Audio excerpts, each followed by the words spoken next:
Welcome to our channel. Today we how to authorize Bitly for tracking affiliate links and commissions step by step clearly. To authorize Bitly for tracking affiliate links and commissions, first, navigate to the Bitly website. If you do not have a Bitly account, create one by clicking on the Sign Up button. Fill in the required information and complete the sign up process. Once you have logged into your Bitly account, locate the profile icon in the top right corner. Click on the profile icon to access the account settings. In the Settings menu, find and select the Integrations option. Look for the section that allows you to connect to affiliate networks. Choose the affiliate networks you work with from the list, or click Add New if your network is not listed. Provide the necessary details for your affiliate network, including any required credentials or tokens. Once you have filled in the details, click the Authorize button. The system will package your tracking links for optimal performance. Next, navigate to the Links section on the main dashboard. To create a new affiliate link, click on the Create button. Paste your affiliate URL into the provided field. Adjust any customization options, such as the link title or tags, if necessary.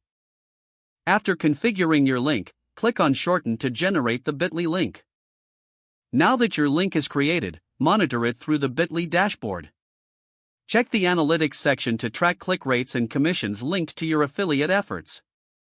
Remember to regularly update any settings or connections based on changes in your affiliate program. This will ensure you maximize your tracking and maintain accurate commission reporting. If the page does not load, refresh the browser or try again in a private or incognito window. Make sure you are using the correct email address, then retype it carefully to avoid small typos. If your password is not accepted, use the Reset option. Check your spam folder for verification or security emails, then complete any requested confirmation steps. Enable two-factor authentication if available to improve account security and reduce unauthorized access risk. After signing in, review your profile details so your contact information and settings are accurate and current. If you see an error message, note it down and try again after restarting your device and internet connection. Log out when you finish, especially on shared devices, to keep your account and payment information secure. Don't forget to like this video and subscribe to our channel for more step-by-step tech guides.